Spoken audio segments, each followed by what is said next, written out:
바람 할머니와 햇살 아저씨. 옛날 아주 먼 옛날 깊은 산속 작은 마을에 계절을 다스리는 바람 할머니와 햇살 아저씨가 살고 있었어요. 바람 할머니는 은빛 머리칼을 바람결처럼 날리며 커다란 부채로 바람을 일으켰고, 햇살 아저씨는 금빛 수염이 찰랑거리는 아주 따뜻하고 부드러운 분이셨어요. 둘은 오랫동안 아주 사이좋게 지냈답니다. 봄이 되면 햇살 아저씨가 먼저 내려와 말했어요. 얘들아, 얼어있던 마음도 살살 녹일 따뜻한 바람이야. 어서 일어나렴. 햇살을 받은 꽃들은 하나둘 눈을 뜨고, 겨우내 웅크리고 있던 동물들도 기지개를 켰어요. 그러면 바람 할머니가 따라 내려와 부채를 살랑살랑 흔들며 시원한 바람을 보내주었죠. 여름이 되면 바람 할머니가 먼저 나섰어요. 허허, 덥지? 시원한 바람 한 줌 나가신다. 햇살 아저씨는 그 옆에서 조금만 햇살을 줄여주며 도와주었답니다. 가을과 겨울도 마찬가지였어요. 언제나 서로 도우며 절대로 싸우지 않았죠. 그런데요, 어느 해 봄이 되자 이상한 일이 생겼어요. 햇살 아저씨가 마을에 내려왔는데 바람 할머니가 벌써 그곳을 가득 메우고 있는 거예요. 세차고 거센 바람이 꽃봉오리들을 흔들고 아이들은 눈을 찡그리며 손으로 얼굴을 가렸어요. 바람 할머니, 아직 봄이에요. 제가 먼저 햇살을 뿌릴 차례잖아요. 햇살 아저씨가 조심스럽게 말했어요. 하지만 바람 할머니는 눈을 가늘게 뜨며 말했죠. 햇살 아저씨, 요즘 날씨가 너무 뜨겁대요. 아이들이 더워서 고생이라길래 제가 좀 더 바람을 많이 보내주려는 겁니다. 그렇지만 꽃들은 햇살이 있어야 피어나요. 이대로 바람만 불면 봄은 오지 못해요. 아이고, 그럼 이렇게 하죠. 우리가 누가 더 도움이 필요한지 겨뤄보는 거예요. 마을 사람들에게 더 많은 도움을 주는 쪽이 올해의 계절 주인이 되는 거예요. 햇살 아저씨는 망설였지만 바람 할머니의 고집은 누구도 꺾을 수가 없었어요. 결국 그의 봄은 이상하게 변해버렸죠. 햇살만 가득한 날엔 나무들이 목이 말라 시들고 사람들은 지쳐 쓰러졌어요. 반대로 바람만 불어오는 날엔 꽃잎들이 다 날아가고 벌들도 일을 하지 못했죠. 아이들은 집에서 나올 수 없었고 사람들은 점점 웃음을 잃어갔어요.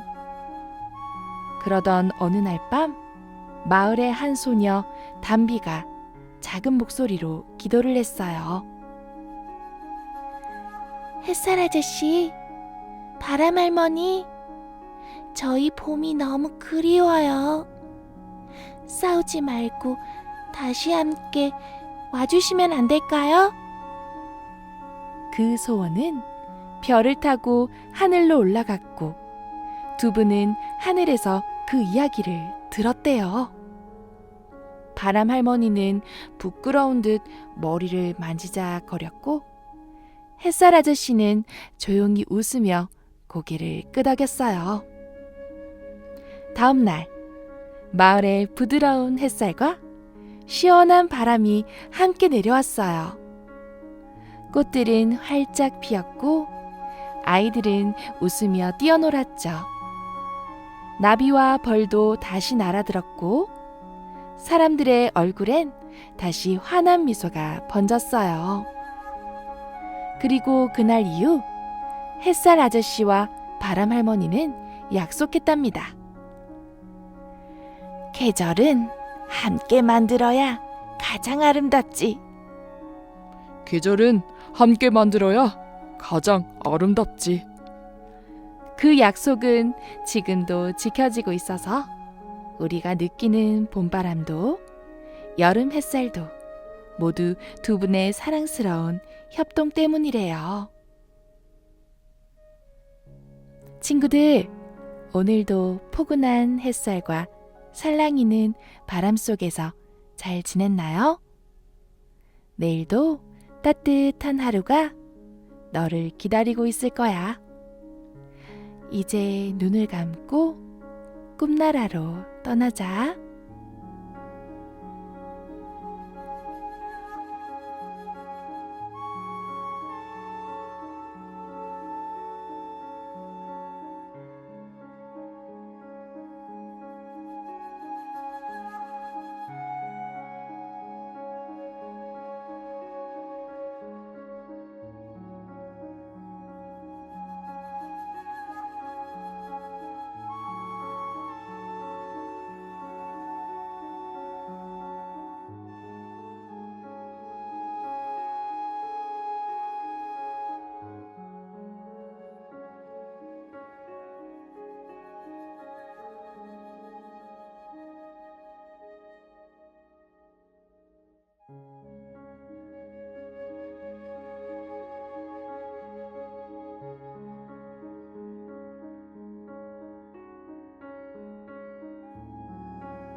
마법의 나무.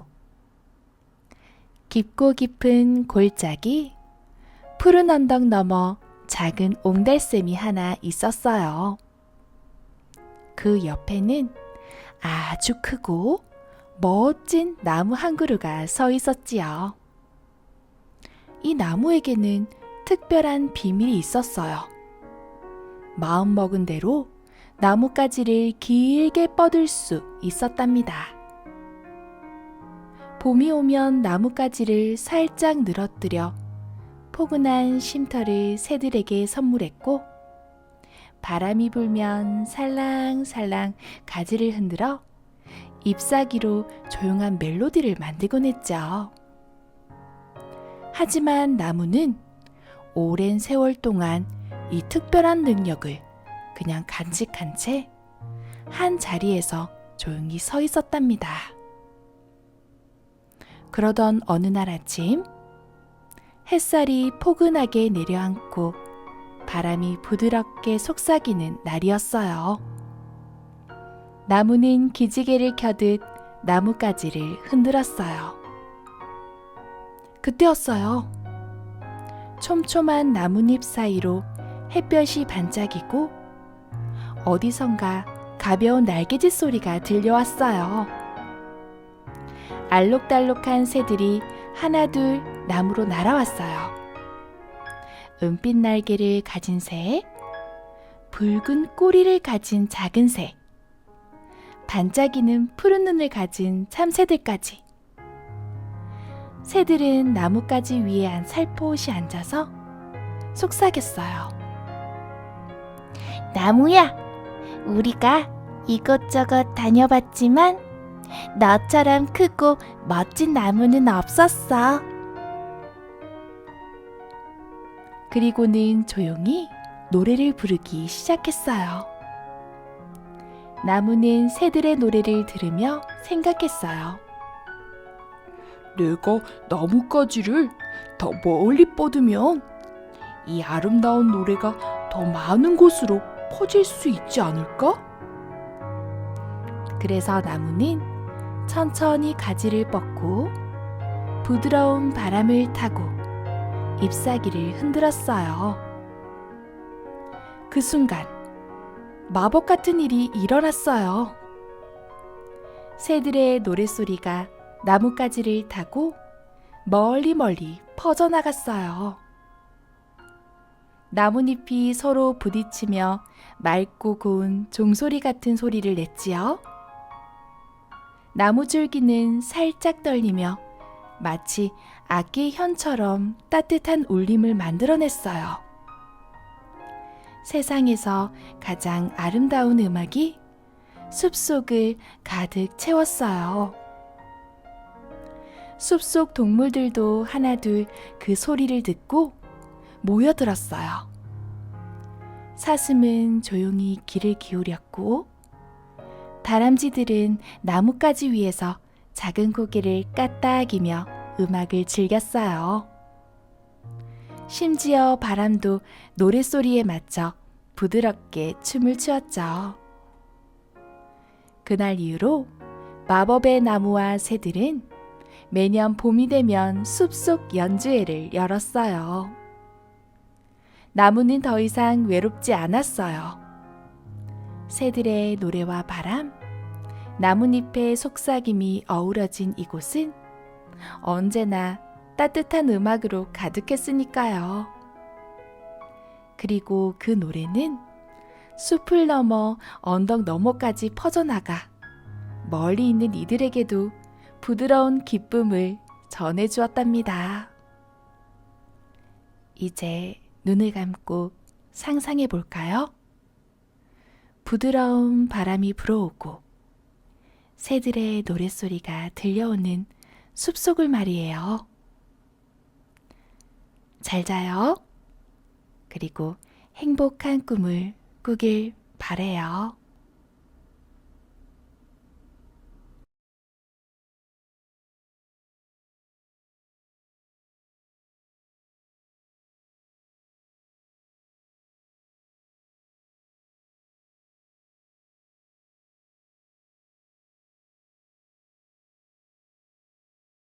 욕심쟁이 호랑이와 소박한 다람쥐.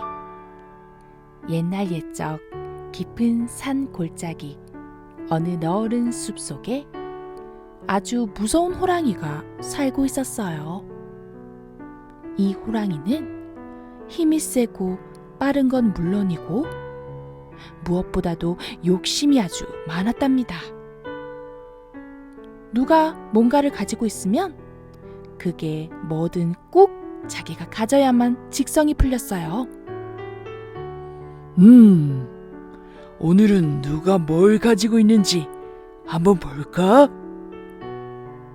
호랑이는 매일 아침 산책하듯 숲을 돌아보며 다른 동물들의 음식을 빼앗곤 했죠. 어느 날 호랑이는 우연히 조그마한 다람쥐를 만났어요. 다람쥐는 작은 도토리 하나를 들고 콧노래를 부르며 나무 위로 올라가고 있었죠. 우리 아기 먹을 도토리? 오늘은 따끈하게 구워서 줘야지. 호랑이는 눈을 반짝이며 다람쥐에게 말했어요. 다람쥐야. 그 도토리 어디서 났느냐? 나도 하나만 줘보렴. 다람쥐는 깜짝 놀라 뒤로 물러섰어요. 이거요? 이건 오늘 아기 다람쥐 줄 점심이에요. 겨우겨우 찾은 거라서. 나 호랑이님께 도토리 하나 아까워? 호랑이는 으르렁거리며 큰 발을 쿵쿵 내딛었어요. 다람쥐는 어쩔 수 없이 도토리를 호랑이에게 건넸죠. 고맙군. 이 산에서 제일 맛있는 도토리는 다 내 거야. 호랑이는 유유히 걸어가며 도토리를 꿀꺽 삼켰어요. 그리고 그 다음 날부터 다람쥐가 도토리를 구워올 때마다 나타나서는 빼앗아가 버렸죠. 아기 다람쥐는 점점 말라갔고 엄마 다람쥐는 마음이 아파서 눈물을 훔쳤어요. 그 모습을 지켜보고 있던 숲속 동물들은 걱정했어요. 이러다간 다람쥐 가족이 굶어 죽겠어. 호랑이에게 맞설 수도 없고 어떡하지? 그때 똑똑한 까치가 날개를 펴며 말했어요. 잠깐! 좋은 생각이 났어. 호랑이의 욕심을 살짝 이용해보는 거야. 그리하여 까치와 다람쥐는 작전을 세웠고 다음날 새벽 숲 가운데 커다란 소문이 퍼졌어요. 얘들아, 들었어? 황금 도토리가 나타났대. 먹으면 1000년을 산대. 이 소문은 삽시간에 퍼졌고 마침내 호랑이의 귀에도 들어갔죠. 이 소문은 과연 호랑이가 어떻게 반응할까요? 황금 도토리? 그런 귀한 건 내 것이어야 해. 호랑이는 숲을 샅샅이 뒤지기 시작했어요. 그러다 커다란 나무 밑에서 반짝반짝 빛나는 무언가를 발견했죠. 저기 있다. 호랑이는 잽싸게 달려가 그것을 덥석 물었어요. 하지만 그건 황금 도토리가 아니라 동물들이 만든 빛나는 도토리 조각이었어요. 안에는 끈적끈적한 송진과 깃털, 그리고 꿀이 가득 발라져 있었죠. 으악! 이게 뭐야? 호랑이는 입안이 끈적끈적해가지고 털은 꿀에 발라붙어 전혀 움직일 수가 없었어요. 까치는 나뭇가지에서 깔깔 웃으며 말했죠. 호랑이님, 이제 알겠어요? 도토리는 욕심을 얻는 게 아니에요. 다람쥐는 조용히 다가가 호랑이의 눈을 바라보며 말했어요. 호랑이님, 저희는 겨울을 나기 위해 도토리를 모아요. 그게 없으면 저희 아이가 굶어요. 조금만 이해해 주셨다면 조금씩 나누어 드렸을 거예요. 호랑이는 아무 말도 하지 못한 채 고개를 푹 숙였어요. 그날 이후 호랑이는 다람쥐를 괴롭히지 않았대요. 오히려 다음해엔 자신의 숨겨둔 밤송이를 몰래 가져다 다람쥐 굴 앞에 놓아두었죠. 까치는 그것을 보고 살짝 웃으며 속삭였어요. 그 욕심쟁이 호랑이도 마음 깊은 곳엔 따뜻한 게 숨어 있었나 봐. 친구들, 우리도 누군가가 가진 걸 부러워하기보다는 나눠줄 수 있는 마음을 먼저 품는 사람이 되어야 돼요. 그럼 숲속 동물들처럼 따뜻한 하루가 기다리고 있을 거예요.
지구의 요정들. 아주 오래된 옛날이었어요. 그 옛날은 우리가 아는 옛날보다 훨씬 더 전, 할머니도 할아버지도 그 할머니의 할머니도 그 할아버지의 할아버지도 아직 세상에 없던 시절이었어요. 수천 년, 수만 년, 아니 수억만 년도 전, 그때의 지구는 눈도 빛도 소리도 없었어요. 그저 까맣고 조용한 어둠 속에 잠겨 있었지요. 그러던 어느 날 번쩍 하늘 끝에서 빛이 터져 나왔어요. 그 빛은 모이고 모여 커다란 불덩이가 되고 펑펑 화산처럼 폭발하며 지구가 만들어지기 시작했어요. 불꽃은 연기를 만들고 연기는 구름이 되었고 천둥과 번개가 하늘을 가르더니 오랜 시간 동안 큰 비가 내렸어요. 뜨겁던 지구는 차가워지고 산과 바다, 평야와 골짜기 조금씩 그 모습을 갖추게 되었죠. 그렇게 지구는 처음으로 자신만의 얼굴을 가지게 되었답니다. 그러다가 많은 시간이 흐른 후 물속에서 조그맣고 뼈도 없고 눈으로는 볼 수 없는 이상한 물체가 움직이기 시작했어요. 그 후 오랜 세월이 지나면서 차차 눈으로 볼 수 있는 생물들이 나오기 시작했어요. 세월이 흐르고 또 흘러서 여러 형의 바다에서 움직이는 생물이 생겨났어요. 아름다운 물고기도 생겼죠. 우리 중에 그때를 본 사람은 없지만 화석으로 볼 수가 있답니다. 물 밖으로는 이끼가 생기고 나무가 생기기 시작했어요. 물이 빠지니까 물에 생물이 생기고 공기가 점점 맑아졌어요. 많은 시간이 지나면서 물고기가 이제 물 밖으로 나오기 시작했죠. 그 작고 작은 물고기는 또 다른 물고기를 만나 새로운 물고기가 차츰 생기고 그 물고기는 또 다른 물고기를 만나서 또 다른 커다란 물고기를 만들어냈죠. 그리고 그 물고기는 점점 땅 위로 네 발로 기어오르기 시작했어요. 그리하여 최초의 육지동물이 생겨나기 시작했겠죠? 개구리, 뱀, 그리고 공룡이 나타났죠. 또 긴 세월이 지나면서 하늘을 나는 새들이 나타났어요. 또 코끼리, 사자, 호랑이 같은 엄마가 새끼에게 젖을 먹이는 동물들이 나타나기 시작한 거예요. 그리고 오랜 세월이 지난 후 지구에는 드디어 6개의 대륙으로 나뉘게 되었답니다. 그 순간 각각의 대륙에서 자신의 땅을 지키고 사랑하는 요정들이 태어났어요. 노란 아시아 요정, 빨간 유럽 요정, 초록 아프리카 요정, 갈색 오세아니아 요정, 주황 북아메리카 요정, 분홍 남아메리카 요정, 그리고 하얀 남극 요정까지. 이 요정들은 모두 저마다 다른 대륙에서 자연과 함께 어울려 살기 시작했어요. 그리고 놀랍게도 요정들이 사는 곳은 모두 땅의 모양이 조금씩 달랐답니다. 노란 아시아 요정은 반도에 살고 있었어요. 세면이 바다로 둘러싸여 있는 곳이지요. 바다 내음이 늘 가득하고 햇살은 반짝이며 바다 위에 그림을 그려요. 노란색 대륙 아시아. 세상에서 가장 넓은 대륙이에요. 여기에는 많은 사람들이 모여 살고 있답니다. 대한민국, 일본, 중국, 인도, 태국, 베트남, 몽골, 네팔. 다양한 옷을 입고 다양한 언어로 이야기하고 서로 다른 문화를 가지고 살아요. 아시아 요정은 지혜로운 눈을 가진 요정이에요. 언제나 조용히 세상을 바라보며 모든 이들의 이야기를 들을 줄 아는 요정이랍니다. 분홍 남아메리카 요정은 지협이라는 좁고 길게 이어진 땅에서 살고 있었어요. 양쪽에 바다가 있고 양 끝에 대륙을 이어주는 다리 같은 곳이죠. 언제나 누구를 이어주는 다정한 땅이었어요. 분홍색 대륙 남아메리카. 아마존 정글이 있는 땅이에요. 브라질, 페루, 아르헨티나 같은 나라들이 살고 있죠. 숲과 강, 동물들이 가득한 이곳은 대자연의 신비로 가득 차답니다. 남아메리카 요정은 자연과 대화할 줄 아는 요정이에요. 나무의 속삭임, 강물의 노래, 작은 벌레들의 발소리까지 들을 수 있지요. 갈색 오세아니아 요정은 섬에 살아요. 사방이 푸른 바다로 둘러싸여 있는 작은 땅이지요. 때론 고요하고 때론 파도 소리가 시끄러운 혼자만의 시간을 가진 땅이었어요. 갈색 대륙 오세아니아. 세상에서 가장 작은 대륙이에요.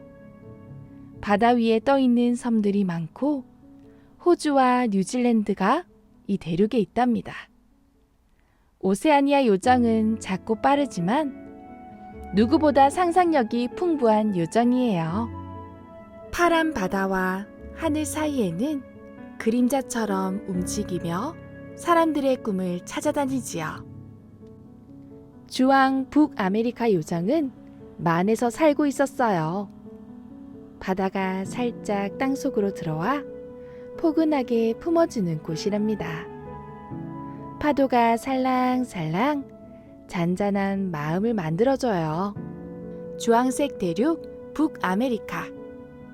캐나다, 미국, 멕시코 같은 나라가 있는 대륙이에요. 넓은 초원, 넓은 산, 끝없는 호수가 이곳을 더욱 특별하게 만들어준답니다. 북아메리카 요정은 용감한 마음을 가진 요정이에요. 새로운 세상을 찾아 떠나는 탐험가 같은 요정이지요. 초록 아프리카 요정은 호수 옆에 살고 있었어요. 육지 안에 있는 커다란 모래집. 햇볕이 비칠 땐 거울처럼 반짝였어요. 초록색 대륙 아프리카. 태양이 가장 뜨겁게 내리쬐는 대륙이에요. 사막과 밀림, 그리고 수많은 동물들. 이집트, 나이지리아, 남아메리카 공화국, 케냐. 아프리카 요정은 춤을 추는 요정이에요. 해가 뜰 때마다 노래를 부르고 달이 뜨면 별들과 함께 춤을 추지요. 빨간 유럽 요정은 해협 근처에 살고 있었어요. 육지와 육지 사이 좁은 바닷길을 배들이 지나다니는 바쁜 길목이에요. 빨간색 대륙 유럽. 역사와 문화가 오래된 땅이에요. 프랑스, 독일, 영국, 이탈리아, 스페인. 이곳 사람들은 예술과 음악을 사랑하고 맛있는 음식을 만들고 아름다운 건물을 짓는 것을 좋아하지요. 유럽 요정은 노래하는 요정이에요. 때론 바이올린처럼 부드럽게, 때론 북소리처럼 힘차게 세상을 감동시키는 노래를 부르지요. 하얀 낭군 요정은 하늘 아래 끝없이 펼쳐진 얼음 땅에서 눈과 바람, 고요한 시간을 친구 삼아 살고 있었어요. 이처럼 땅의 모양은 제각각 달랐지만 그 모양 속에서 요정들은 모두 자연과 어울려 서로 다른 이야기를 만들어가고 있었어요. 그리고 우리도 마찬가지랍니다. 지금 우리가 사는 이 땅의 모양은 어떤 모습일까요? 아시아 요정처럼 반도일까요? 아니면 다른 요정처럼 섬, 지역, 호수, 해협, 만일까요? 반도는 세 면이 바다로 둘러싸여 있는 땅. 지역은 두 바다 사이에 좁고 길게 연결된 땅. 섬은 사방이 바다로 둘러싸인 땅. 호수는 땅 속에 고인 큰 물. 해협은 육지와 육지 사이 좁은 바다. 많은 바다가 땅 안으로 들어온 곳이랍니다. 요정들과 함께 여행하며 우리도 자연의 지형과 수영을 함께 배워볼까요?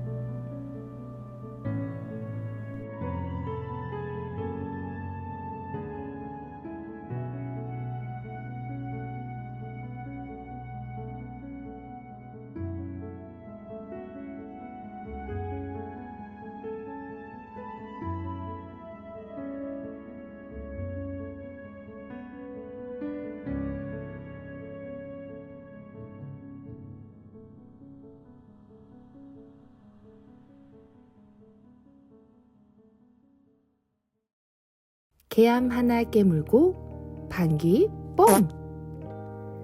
아주 먼 옛날 산골 깊은 마을에 복실이라는 소녀가 살고 있었어요.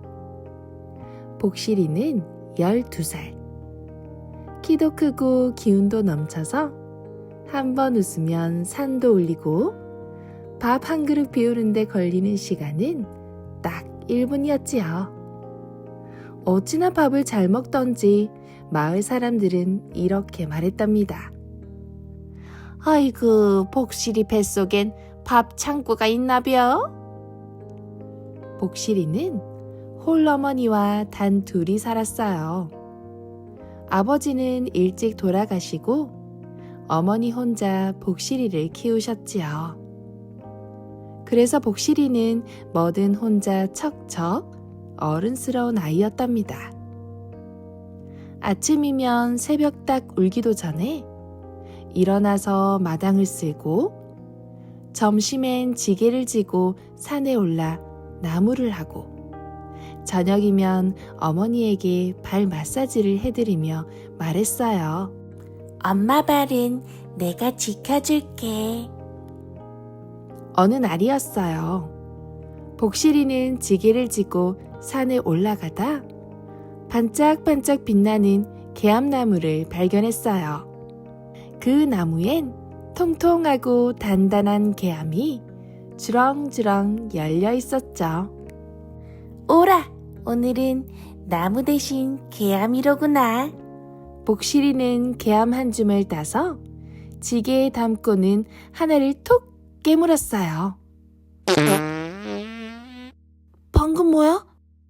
방귀가 저절로 튀어나왔지 뭐예요? 복실이는 눈을 동그랗게 뜨고 혼잣말을 했어요. 이 개암 방귀 개암이네. 신통방통하구만. 그런데 그때 숲속에서 멧돼지 한 마리가 터벅터벅 나타났어요. 이건 내 나무야. 개암도 내 거지롱. 복실이는 눈을 번쩍 뜨고 말했어요. 뭐야? 이거 내가 먼저 찾았거든? 내 거거든? 멧돼지는 코를 실룩거리며 말했어요. 그럼 누가 더 오래 방귀 참나 내기하자. 참는 사람이 이기는 거다. 응? 복실이는 씩 웃으며 개암을 하나 입에 넣었어요. 멧돼지는 앉더니 엉덩이를 움찔움찔. 숲속이 흔들렸어요. 하지만 복실이는 미동도 안 하다가 개암 하나를 또 깨물고는 이겼다. 복실이가 개암을 하나 더 깨물자 멧돼지는 기절하며 뒹굴어졌어요. 응? 방귀의 여왕이다. 그 모습을 보고 있던 여우가 나타나서 혀를 끌끌 찼어요. 저런 방귀쯤이야 나도 하지. 우아하고 아름답게 방귀. 여우는 꼬리를 살랑이며 개암 하나를 집어먹었어요.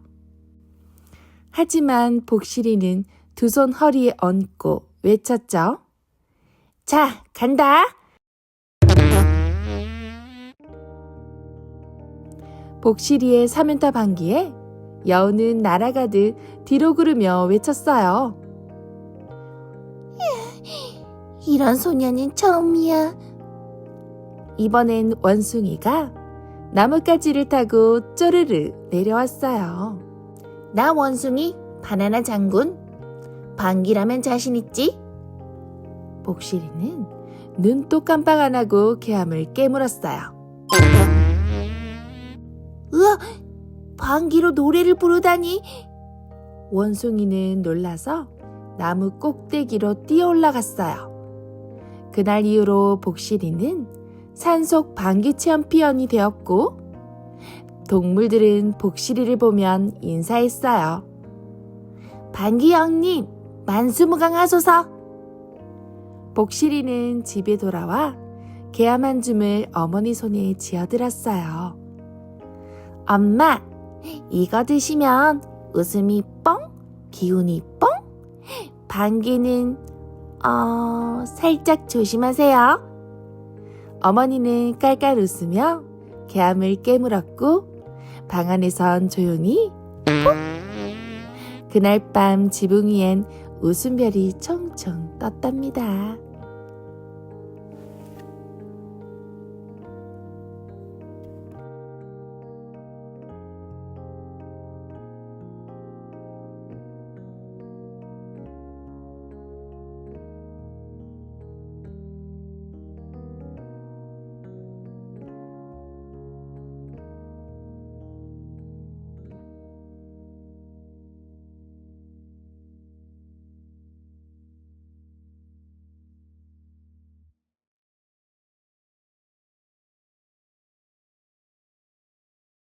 세상은 아직 촉촉한 겨울잠의 끝자락에 있었어요.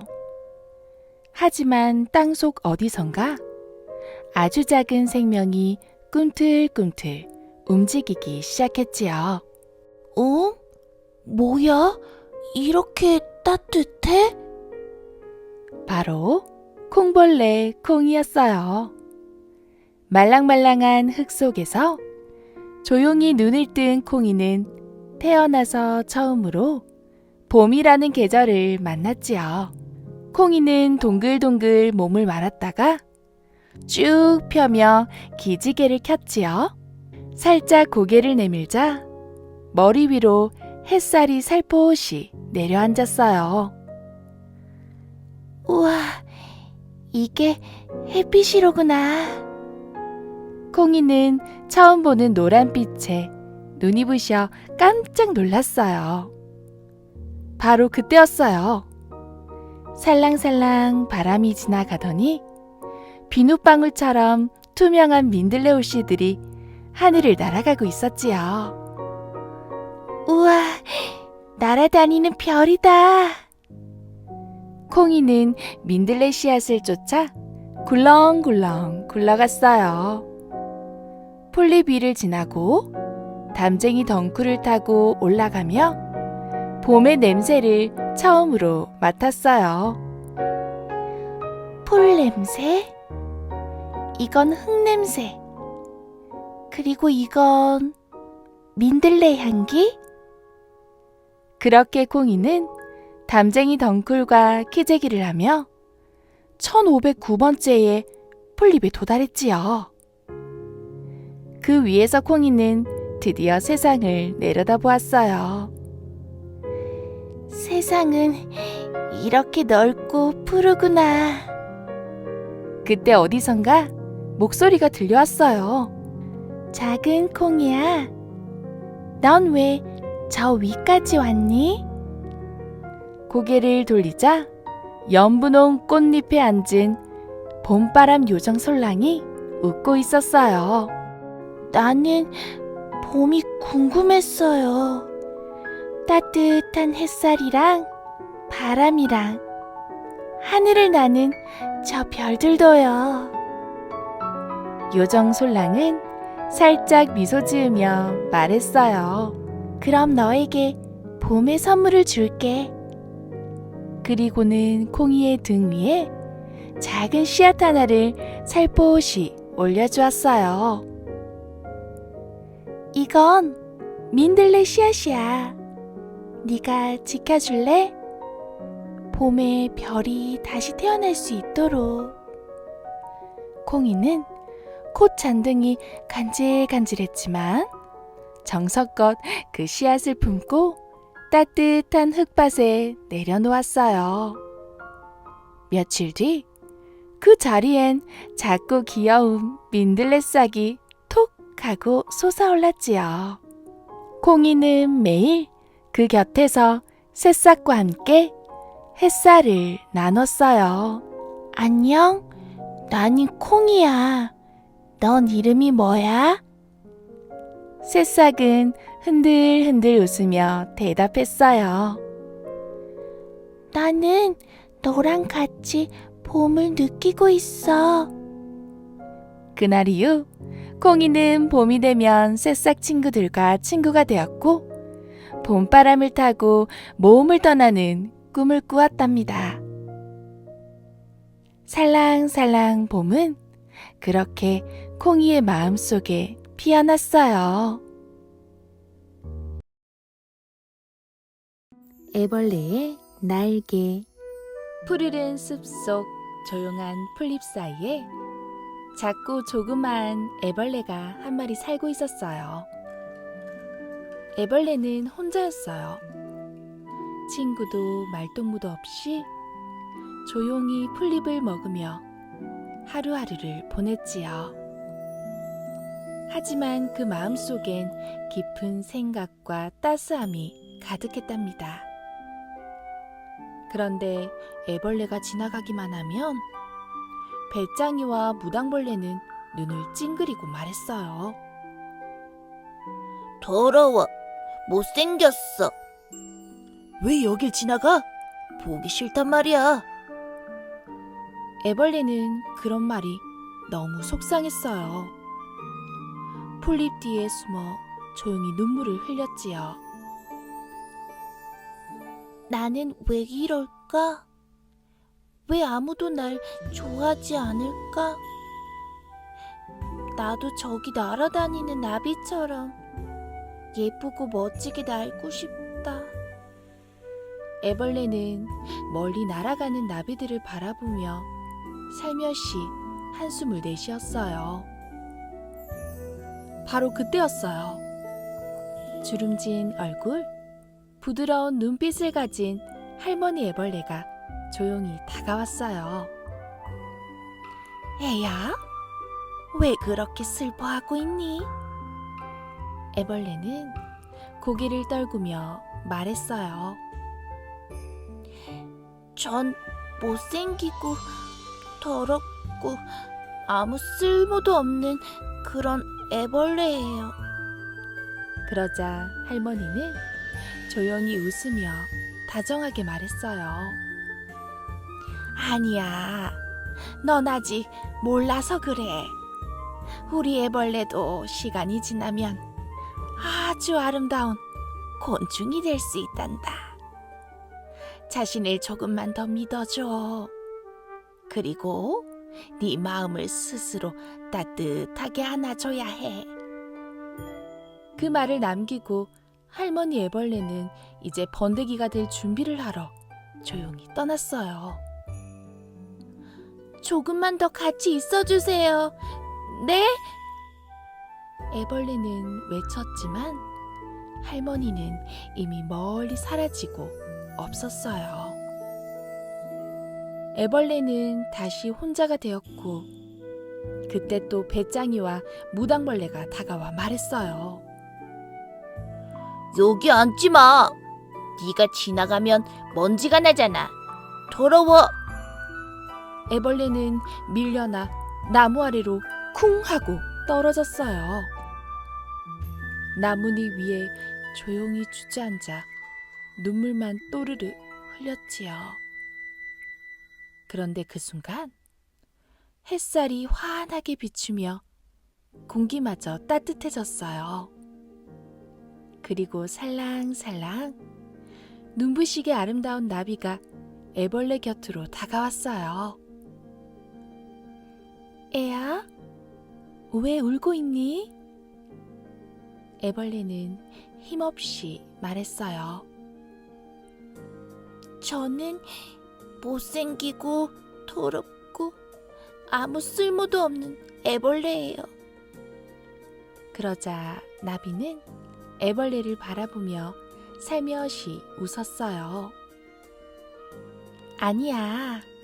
나는 지금껏 수많은 애벌레를 봐왔지만 너처럼 단단하고 아름다운 무늬를 가진 애벌레는 처음이야.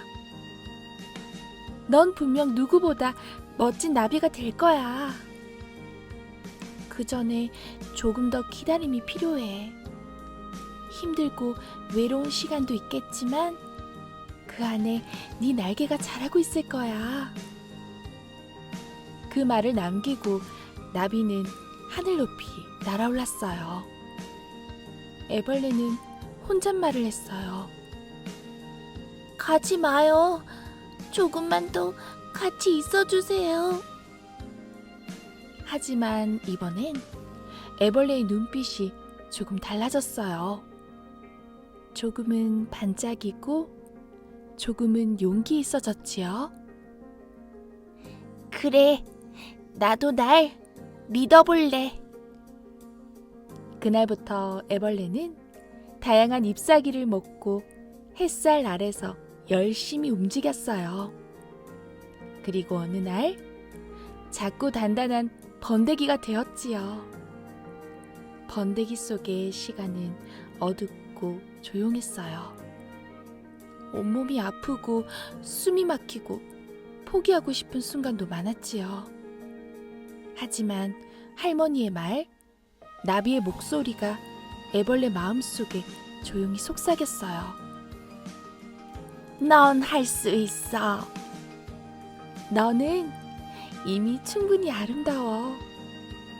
그리고 마침내 번데기 껍질이 스르르 갈라지며 눈부신 날개가 펼쳐졌어요. 붉은빛, 푸른빛, 황금빛이 어우러진 세상에서 하나뿐인 날개. 애벌레는, 아니 이제 나비가 된 그 아이는 하늘로 천천히 날아올랐어요. 어느 날 배짱이와 무당벌레가 하늘을 바라보며 말했어요. 우와, 저 나비는 진짜 예쁘다. 딱 하루만 저렇게 날 수 있으면 좋겠다. 그때 나비가 다가와 인사했어요. 안녕? 배짱이와 무당벌레는 깜짝 놀랐어요. 어? 우리를 어떻게 알아? 나비는 웃으며 말했어요. 나야. 너희가 못생겼다고 놀리던 그 애벌레. 두 친구는 입을 다물지 못했어요. 정말 미안해. 그땐 너의 겉모습만 보고 그렇게 말했어. 정말 후회돼. 정말 미안해. 우린 너의 겉모습만 보고 그렇게 말했어. 정말 후회돼. 나비는 조용히 웃었어요. 괜찮아. 지금처럼 진심으로 사과해줘서 난 정말 고마워. 그날 이후 배짱이와 무당벌레는 달라졌어요. 친구를 겉모습으로 판단하지 않았고, 누군가가 울고 있으면 먼저 다가가서 말을 걸었어요. 그리고 마음속으로 생각했지요. 진짜 아름다움은 날개가 아닌 마음에서부터 시작되는구나. 친구들, 이야기 잘 들었나요? 사람은 누구나 조금씩 다르게 생겼고 다르게 자라요. 그렇다고 해서 못난 것도 부족한 것도 아니에요. 넌 너만의 무늬를 가진 아름다운 나비가 될 거예요. 그러니까 너 자신을 믿고 너의 소중한 마음을 잘 보아주세요. 그리고 누군가가 슬퍼할 때 따뜻한 말 한마디를 먼저 건네줄 수 있는 사람이 되기를 바래요. 왜냐하면 그 말이 누군가의 날개가 되어줄 테니까요.